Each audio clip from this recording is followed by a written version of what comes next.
Bonjour, je suis Camille, bienvenue dans ce nouvel épisode de podcast créatif. Je suis passionnée d'art créatif, j'aime tricoter, coudre, faire du macramé, du DIY, de la broderie, enfin tester et expérimenter de nouvelles choses et pouvoir partager tout ça avec vous. Vous pouvez également me retrouver au quotidien sur Instagram, mon compte c'est Massimi, et venir découvrir mes patrons et accessoires tricot sur mon site massimi.com. Pendant le dernier épisode du podcast, si vous l'avez raté, je vous ai présenté ma collection de tops d'été au tricot. Je m'étais limitée aux tops sans manches, c'est-à-dire en gros des débardeurs. J'en avais déjà 10 et du coup je trouvais que c'était suffisant pour un podcast.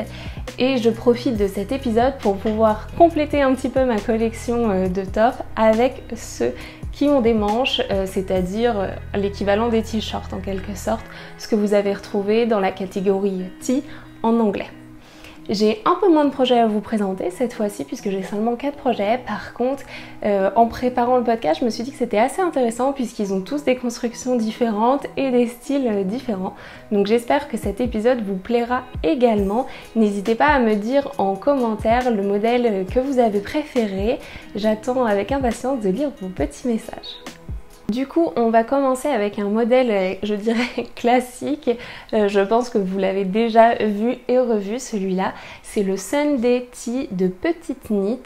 C'est vraiment un modèle qui a été fait énormément de fois. Par contre, c'est vrai que j'aimais bien la forme, le rendu et cet aspect assez simple, tout en étant travaillé avec l'empiècement que vous avez ici. Donc c'est vraiment un t-shirt comme je vous disais avec des manches courtes qui vont arriver à peu près ici, ce petit col rond en haut et une longueur un peu plus courte je pense, j'ai dû le raccourcir quand je l'ai fait. C'est un tricot d'un niveau intermédiaire je dirais puisque finalement cette partie empiècement elle se fait en circulaire, c'est un jeu d'augmentation qui est caché au milieu des côtes et il n'y a pas forcément une grosse difficulté à l'intérieur. Moi j'ai tricoté la taille XS et pour la laine j'ai utilisé la Unicorn Solide de Hobby Yarn.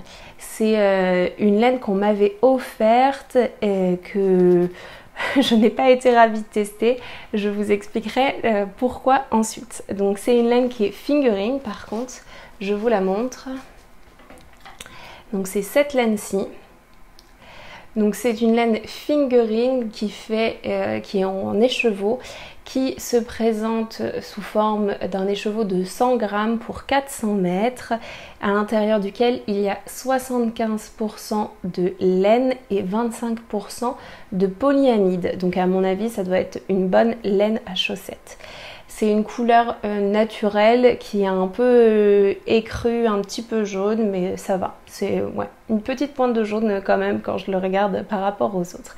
J'ai tricoté ce top du coup avec des aiguilles 3 mm et 2,5 pour je crois ici le col et les manches. En tout cas vous avez toutes les explications dans le patron.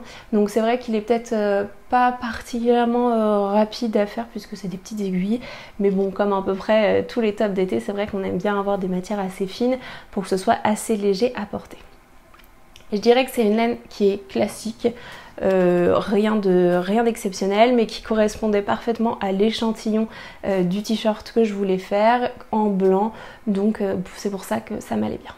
Au niveau du patron, donc c'est un t-shirt qui est travaillé en circulaire. On commence par réaliser ici le col, puis on travaille l'empiècement avec des augmentations qui sont cachées en fait à l'intérieur des systèmes de côtes que vous voyez ici. C'est pour ça qu'on démarre avec des petites côtes et qu'elles s'agrandissent au fur et à mesure en fait. C'est là-dedans que sont planquées les augmentations.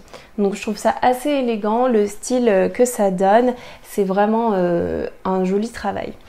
Et ensuite, donc quand on a fini toute cette série sur l'empiècement, on va séparer le corps et les manches pour tricoter séparément en fait le corps et les manches en circulaire, en jersey, tout simple. Les finitions, c'est des bordures en jersey avec un petit rang envers, vous savez, pour que ça se retourne à l'intérieur et qu'on vient coudre après coup ici. Je dirais que le travail des côtes ici il est assez intéressant, c'est vrai que du coup ça fait des petites choses à regarder et on a envie de passer à l'étape suivante et surtout ce que j'aime bien quand on travaille en circulaire comme ça, c'est de voir le travail qui augmente et qui se développe au fur et à mesure. Pour dire vrai, je n'ai jamais porté ce t-shirt. Tout simplement parce qu'il est resté dans mon panier à attendre et que je l'ai bloqué uniquement pour cet épisode alors que ça fait 1 an qu'il est terminé. J'avoue que c'est un petit peu la honte, mais au moins cet épisode m'aura motivée à le bloquer et à le terminer. C'est hyper inhabituel pour moi parce que j'avoue que je n'ai pas 5 ans en cours, que je me limite généralement à 2 ou 3 en cours et que je me force à les terminer avant de commencer quelque chose et de passer à un nouveau projet. Donc c'est vraiment un rythme que j'aime avoir et généralement je ne laisse pas traîner des choses comme ça dans mon panier. C'est d'ailleurs le seul qui était dans cet état-là. En fait, j'ai eu un problème avec la laine, donc je ne sais pas si vous allez voir à la caméra, mais quand j'ai commencé à le tricoter, en fait, j'ai commencé à voir apparaître des taches pendant que je tricotais. Donc là, par ici, je ne sais pas si vous allez le voir en vidéo, mais il y a des petites taches un peu partout, de ce côté-là aussi, là, qui sont clairement des problèmes de teinture dans la laine et du coup sur mon modèle qui est blanc, je me retrouve avec des taches partout. Et en fait ça je l'ai vu à partir du moment où j'ai vraiment séparé, que je lui ai vraiment donné la forme et que j'ai commencé à l'essayer. Je crois que je l'ai essayé une fois et là ça paraît évident qu'il y avait un problème avec la laine que j'avais utilisée pour faire ce t-shirt et que du coup ça m'a un petit peu cassé dans mon entrain contrairement à d'habitude, donc j'ai pris toute la motivation que j'avais pour le terminer, mais en fait j'étais tellement dégoûtée que ce t-shirt soit un petit peu foutu entre guillemets juste à cause de la laine que je n'ai pas eu envie de vraiment le terminer, de le bloquer et de le porter puisque en vrai, comme ça, quand on le regarde, moi j'ai l'impression qu'il est sale et qu'il y a des choses qui se voient, donc pas top. Du coup, voilà un petit peu l'histoire de ce top. Donc je ne pourrais pas vous dire comment est-ce qu'il vieillit puisque il a passé 1 an vraiment dans son panier à attendre que je me motive et hier j'ai rentré les fils et bloqué mon ombrage pour pouvoir vous en parler quand même. Parce qu'en vrai, je trouve que c'est un top qui est joli et qui méritait d'être terminé quand même. Pour résoudre mon problème, en fait, je pense que je vais simplement le confier à une teinturière pour qu'elle le teigne d'une couleur plus foncée afin que les taches disparaissent. En tout cas, qu'il soit intégré à l'intérieur de la coloration. J'espère que ça pourra fonctionner, j'en sais rien, mais je vois pas trop d'autres façons de le faire et j'avoue que je ne me sens pas trop de le faire moi-même parce que du coup je ne serais vraiment pas sûre du résultat, donc ouais, je pense que je vais le confier à quelqu'un pour qu'elle me le teigne et puis comme ça ce sera la fin des taches qui se verront, mais du coup il ne sera pas blanc. Au niveau de ce t-shirt, il trouve vraiment sa forme au blocage, c'est-à-dire que tout ce jeu de côte là est un peu resserré quand vous le tricotez et du coup ça vient s'élargir comme des côtes en fait et prendre sa place, sa forme finale au blocage. Donc on verra, je vous en reparlerai peut-être pour vous dire si je l'éteins à l'aide de quelqu'un ou pas et ce que ça donne, si j'ai réussi à cacher ces taches. En tout cas, je vais peut-être m'y mettre directement, comme ça évitera qu'il attende encore 1 an dans mon placard à ne pas être porté parce que je ne suis pas contente de la couleur. Le t-shirt suivant que je voulais vous présenter, c'est le Strawberry Fields Tee. Donc c'est un des designs que j'ai sorti juste avant l'été. C'est un t-shirt avec une forme de raglan ici et un joli point dentelle sur tout le corps et qui est également repris sur les raglans. Je dirais qu'ici on est plutôt sur un niveau avancé tout simplement parce qu'il faut suivre des augmentations sur la partie raglan avec le point dentelle qui sont expliquées sous forme de diagramme et du coup il faut être quand même assez concentré pour faire cette partie là. Donc c'est la partie forcément du haut qui est la plus difficile à faire Pour le reste, une fois qu'on a compris comment fonctionne le point, c'est vrai qu'il n'est pas spécifiquement compliqué à faire, mais il demande peut-être un petit peu plus de temps à faire qu'un jersey tout simple. Là, j'ai tricoté moi la taille XS et je l'ai tricoté avec une combinaison de 2 laines. Donc c'est la trio de chez Isager avec la Alpaga Silk de Sandnes Garn. Donc en fonction de la taille que vous voulez tricoter, il vous faut 3 à 4 pelotes de cette laine-ci et 4 à 6 pelotes de cette laine-ci.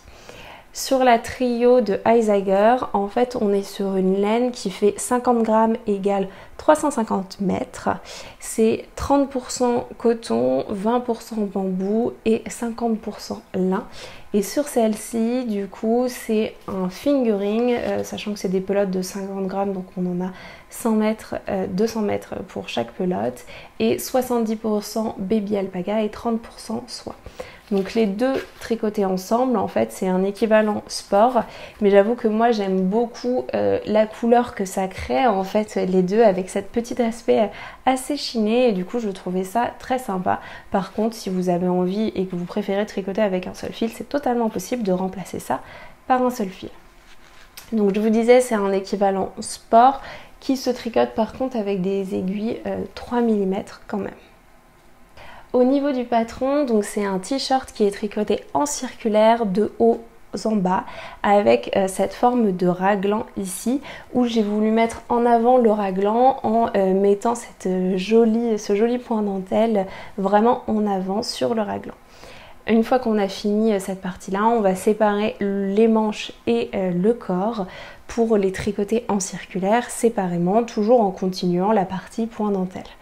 Toutes les bordures, je les ai faites en point, en côte torse, parce que je trouvais ça assez joli avec le système de côte que j'avais déjà ici. Au niveau du motif, donc c'est bien un point dentelle comme je vous disais et pas une torsade, puisque c'est vraiment des boucles de laine qu'on va venir repiquer à l'intérieur de notre tricot pour former ces espèces de petites fraises d'ailleurs. C'est pour ça que je l'ai appelé Strawberry Feisty. C'est tout simplement parce que je trouvais qu'il avait un aspect de fraise, surtout avec cette couleur là.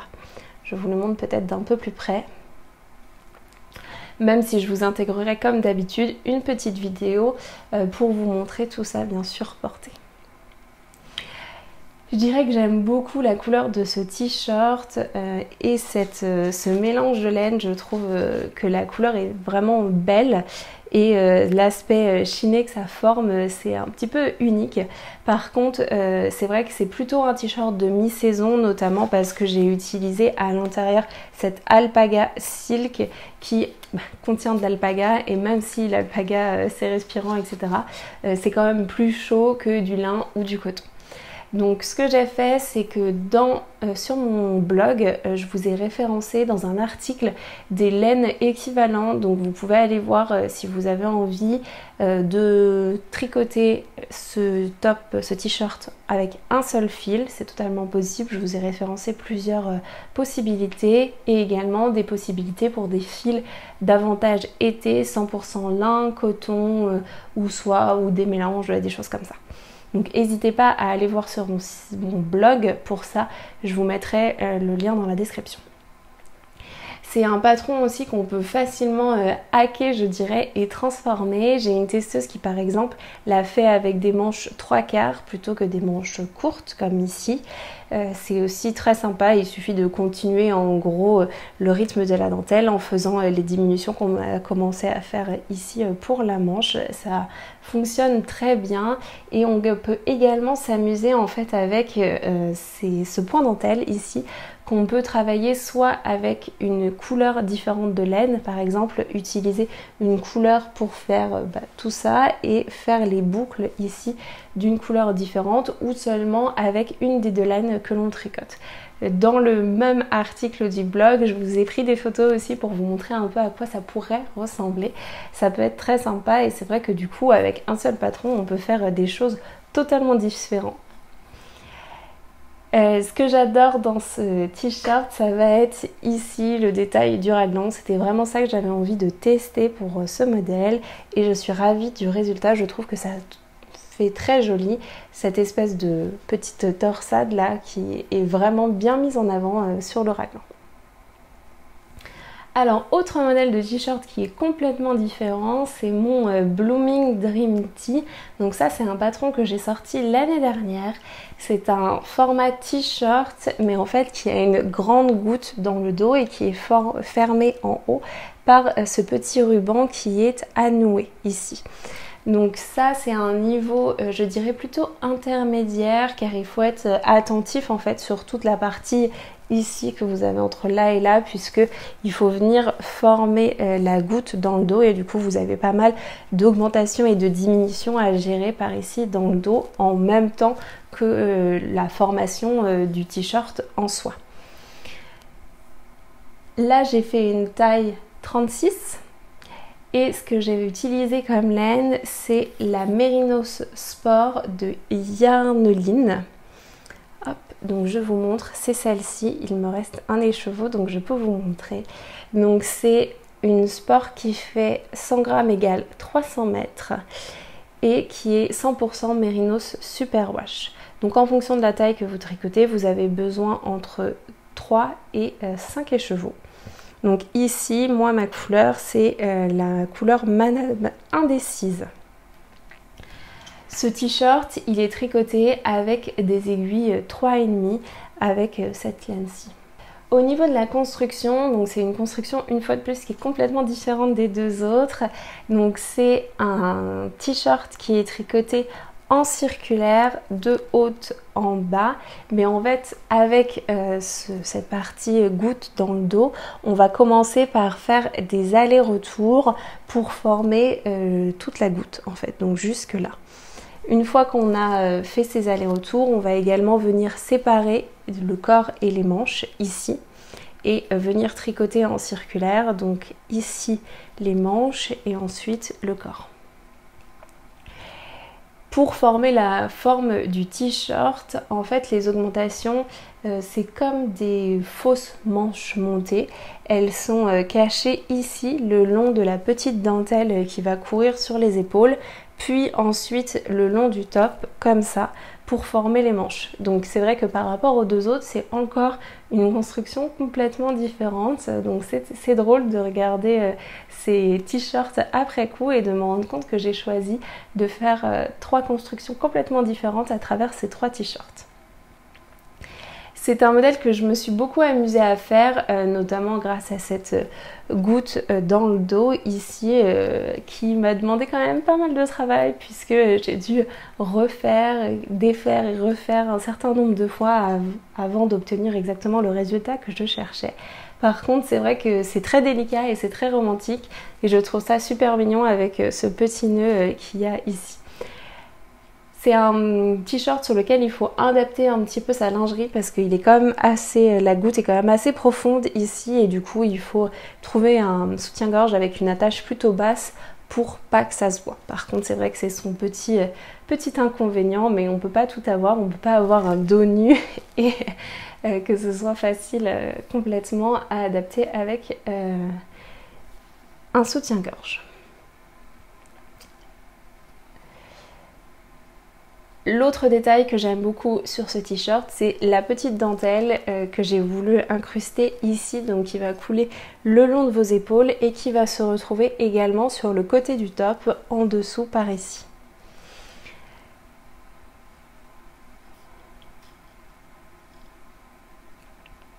C'était vraiment un beau challenge à faire.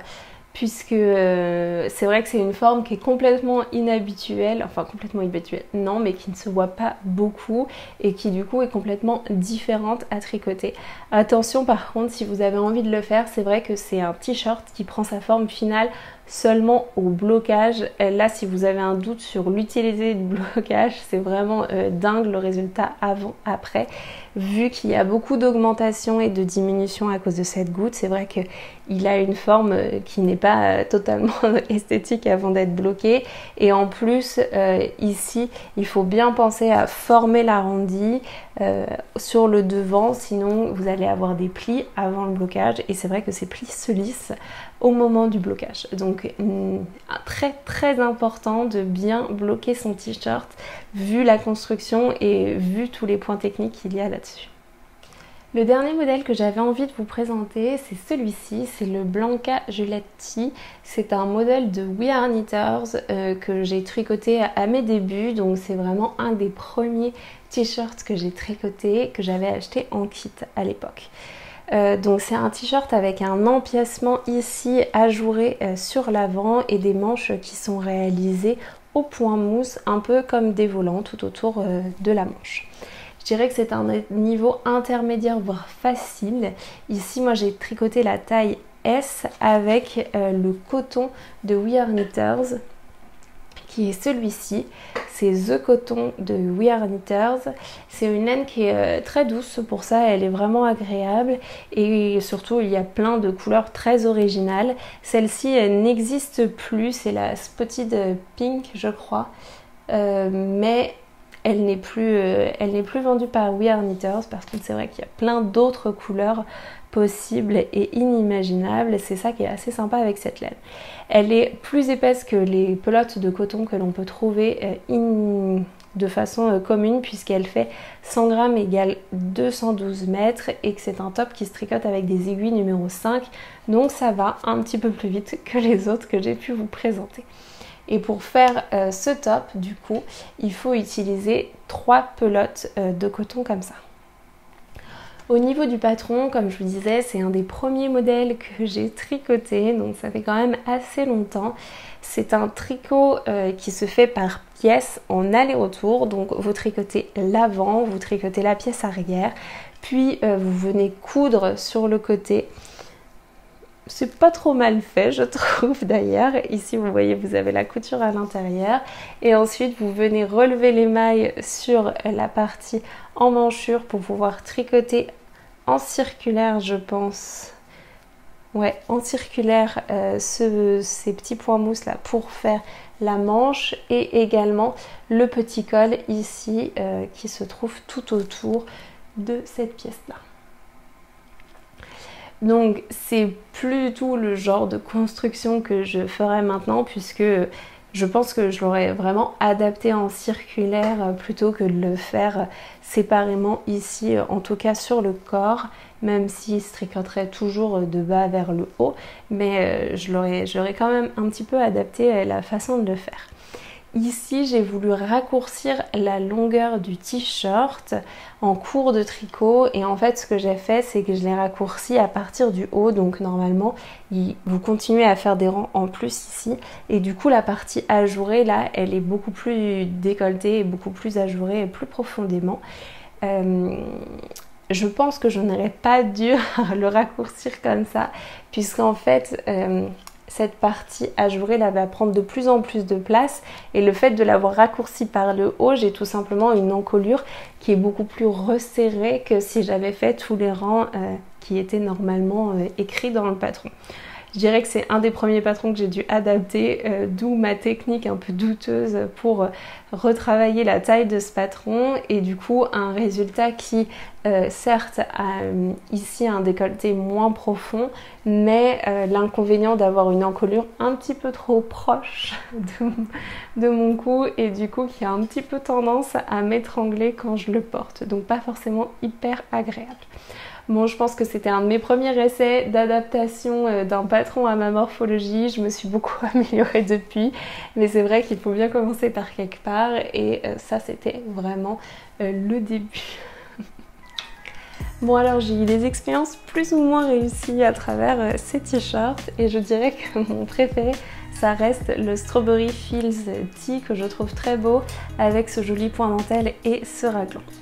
Une fois de plus, j'ai choisi de réaliser des pièces qui sont quand même assez travaillées. Par contre, je trouve qu'il y a une belle diversité de styles et de construction à travers ces 4 pièces, plus que ce qu'il y avait dans l'épisode précédent avec les débardeurs où beaucoup finalement avaient une construction plutôt classique avec des fines bretelles et un décolleté en triangle sur l'avant et sur l'arrière.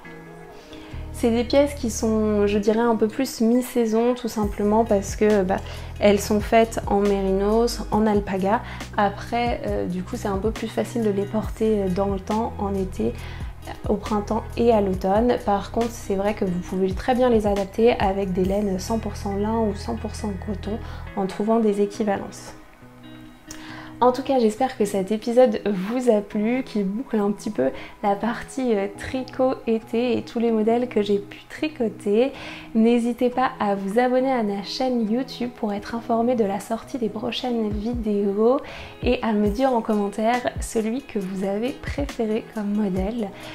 N'hésitez pas également à aimer et à partager la vidéo autour de vous si elle vous a plu. A très vite pour un prochain épisode et en attendant, je vous souhaite de bons tricots.